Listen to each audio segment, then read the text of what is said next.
Olá pessoal, eu sou o professor Hugo e estou trazendo mais uma dica de leitura para vocês, tá? O livro dessa vez é Vidas Secas, de Graciliano Ramos, como vocês podem ver aqui ó, na capa. Do que se trata esse livro, professor? Gente, esse livro é um livro incrível. Com certeza, se você ainda não leu, quando ler, vai se tornar um dos melhores livros ou o melhor livro da sua vida. É realmente espetacular. Este livro, ele pode, alguns o consideram regionalista, né, por se tratar do Nordeste, de uma parte específica do país, mas na verdade ih, que tremeu tudo aqui, é um terremoto agora. Mas na verdade esse texto, esse livro, ele é nacional. Ele trata de temas ditos e não ditos, de forma bem mais profunda e de forma que atinja todos nós. Se você é uma pessoa que não se identifica em nenhum ponto com o texto de Vidas Secas de Graciliano Ramos, você é uma pessoa privilegiada. Porque é um texto que, pelo menos da minha experiência de leitura, eu fiquei incomodado por diversas vezes por me identificar com aquela situação ou ter conhecido situações bem próximas a mim de pessoas que viveram algo semelhante. Mas o que é isso, professor? Eu não estou entendendo. Olha só, esse livro aqui, ele relata a história de uma família. Sinha Vitória, Fabiano, e eles têm dois filhos, que na história não relata o nome, não tem nome, são chamados apenas de filho mais velho e o filho mais novo. E tem também a estrela da história, que é aqui na minha cabeça, tá vendo? Essa cachorrinha. Ela, vou até me levantar pra vocês verem. Ó, tá aqui o nome, baleia, tá vendo? Ela é a baleia, tá? Eu acho que é a parte mais. Eu acho não, não só eu, muitas pessoas concordam, que é a parte mais humana da história, é a parte retratada por ou com baleia, com a cachorrinha deles. E também tem mais um personagem que não dura muito na história, e vocês vão entender o porquê, tem crianças por aqui brincando, que é o papagaio da família. Pessoal, essa família, ela começa a história em um capítulo chamado Mudança. Mas é importante falar para vocês que todos os capítulos de Vidas Secas, há quem defenda que pode ser lido de forma independente e não vai atrapalhar a compreensão, ok? Mas eu prefiro que vocês leiam, e eu também preferi ler, de forma linear, né, ao publicado aqui, ao conjuntinho que saiu no livro. E aí o livro começa com um capítulo chamado Mudança. Ó, aqui, ó. Mudança, não sei se vocês conseguem ver, no 1, tá? Que é essa família fugindo da seca. E eles estão procurando um lugar que seja menos sofrido para eles. Eles não estão indo para São Paulo, Rio de Janeiro, para uma cidade grande. Não. Eles estão migrando de um ponto para outro, apenas procurando o básico que precisamos para sobreviver, que é comida e água, certo? E aí essa família, eles saem em um lugar deserto, né, seco, como o próprio título diz, de Vidas Secas. Lembrando que essa seca aí não é só geográfica, né? É também a vida seca de direitos, né? Porque eles não estão tendo nem o básico que é necessário para viver dignamente. E aí eles estão saindo e você se coloca naquela situação daqueles nômades praticamente, uns ciganos saindo de um lugar para outro, fugindo ali da seca. E é muito sofrido. Olha, pensa aqui comigo. Se ir comprar o suco para o almoço ao meio-dia, lá na vendinha da esquina, é ruim por causa daquele sol quente, imagina você sair em um lugar deserto, procurando sombra e não acha. É o que acontece com essa família. Olha o que é relatado no primeiro capítulo do livro. Eu vou ler para vocês um trechinho. Logo na primeira página do livro mesmo. Ó. Os infelizes tinham caminhado o dia inteiro, estavam cansados e famintos. Gente, essa família, ela caminhou o dia inteiro procurando água, sombra e comida. E eles não encontram. Vai chegar um momento em que eles vão encontrar, mas não aqui, não neste início. E olha só, a folhagem dos juazeiros pareciam longe. Eles viram ao longe uma folhagem. E aí o que é que eles pensam? Arrastaram-se para lá. Eles saem até essa folhagem que eles veem ao longe. Mas o livro relata: os juazeiros aproximaram-se, recuaram e sumiram. Vocês viram que eles viram um juazeiro. Essa família viu um juazeiro longe e tentou chegar até esse juazeiro. E aí, o juazeiro aproximam-se, recuam-se e somem. Logo você entende que esse juazeiro era uma miragem. Era como uma miragem. Quando relatam em filmes e desenhos uma pessoa no deserto que ela vê uma água ao longe, aí ela vai caminhando, chega lá, não tem água nenhuma. Então, é basicamente isso. Imagina o sofrimento dessas pessoas. E aqui é só na primeira página. Outro ponto muito interessante dessa história é que essas pessoas, assim a Vitória, o Fabiano, esposo de Sim a Vitória, e os dois filhos, o menino mais velho e o menino mais novo, eles não se comunicam muito. Eles não usam muito uma linguagem mais formal e até mesmo coloquial. Eles usam mais gestos. Eles são bem animais. Enquanto que Baleia, a cachorrinha da história, é mais humanizada. Até sentimentos tem. Olha esse trechinho aqui, ainda no primeiro capítulo, gente, que exemplifica bem isso que eu acabei de dizer para vocês. Sim, a Vitória estirou o beiço, indicando vagamente uma direção e afirmou com alguns sons guturais que estavam perto.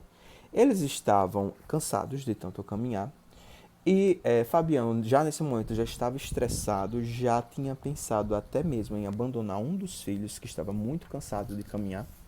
E aí, quando ele olha para Sim a Vitória indica a ele com os beiços. Como o texto fala, ela faz assim, ó. Ela não fala, ela só emite um som gutural, ou seja, da garganta. Faz aí, ó. Tem gente que se comunica assim, né? Quando sua mãe chega na sala e pergunta assim, quem foi que quebrou isso aqui, hein? Aí foi seu irmão. Na verdade foi você, mas você quer dizer que foi seu irmão. Você faz assim, ó. Você não fala, você faz um sonzinho com a garganta e aponta assim, né? Pronto, é basicamente isso. Essa forma de se comunicar, ela se espalha por toda a história do livro.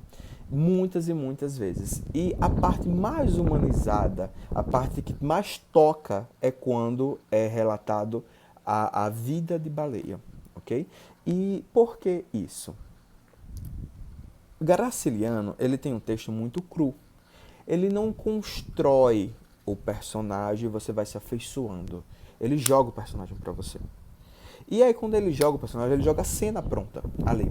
Então você vai se chocar muitas vezes lendo isso e aos poucos que você vai se apegando ao personagem.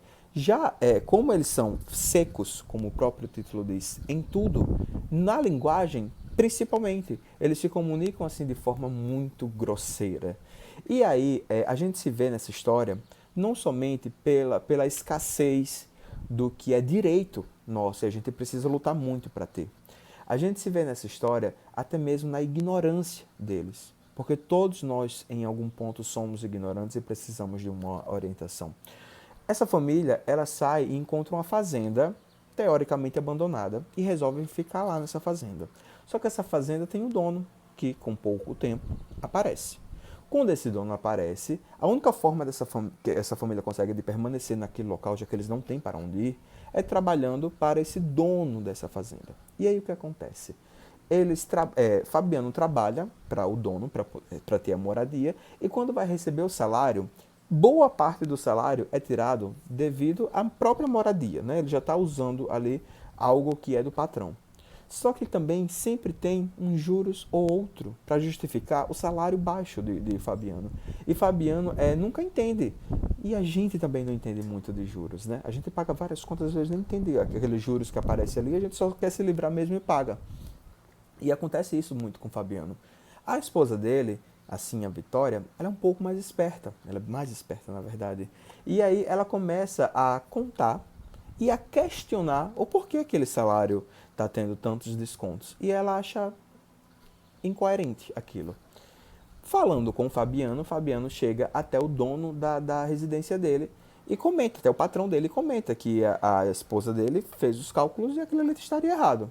Aí o homem pega e fala, você não está gostando? Então é só você sair da minha casa e sair do emprego também, porque está tudo certo. Aí Fabiano até se irrita com a própria esposa, que o fez pensar, o fez questionar algo que era de direito dele. E aí, em vez dele ficar chateado com o patrão, ele ficou com a esposa. Mas também ele não tinha uma outra saída. Ele não tinha ele não tinha opção, na verdade, a não ser aquilo. Isso acontece muitas vezes conosco ou com pessoas próximas a nós, não é isso? E aí, com o decorrer da história, existe um capítulo que é o mais famoso, que é o capítulo da Estrela da História, de Baleia. Baleia sempre ajudou a família, desde o primeiro momento. O livro começa com todo mundo caminhando, fugindo ali da seca, e vai assim a Vitória na frente, com o filho a tiracolo, levando um cesto na cabeça, tudo isso o livro descreve. Lá atrás vai o filho mais velho, acompanhado de Baleia. Em um determinado momento o filho passa mal, desmaia, e eu sei que Baleia toma a frente, né? Ela vai lá para frente de todo mundo e caminha. Nesse momento que o livro descreve que Baleia foi, o livro descreve como é Baleia, magra. Ela é uma cachorra sofrida, na verdade, né? E aí, só que ela é muito esperta. É ela que encontra, quando está todo mundo morrendo de fome, um preá para caçar e todo mundo comer aquele preá. Um outro personagem muito interessante que também justifica todas essas características dos personagens é o papagaio, que tem lá no início da história. O papagaio, para vocês terem uma ideia, papagaio faz o quê, gente? Imita, né? Ele imita aquilo que nós falamos. Sabe o que esse papagaio fazia? Latia. Daí você já imagina o quão pouco essa família falava. Baleia, teoricamente, falava mais que eles. Tanto que o papagaio imita a cachorra, não é isso? E aí o que acontece? Baleia, ela se torna um personagem espetacular.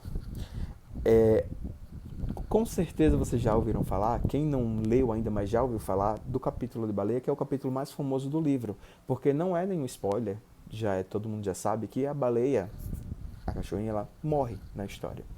Na verdade, o Fabiano, dono dela, mata Baleia porque acredita que ela está doente.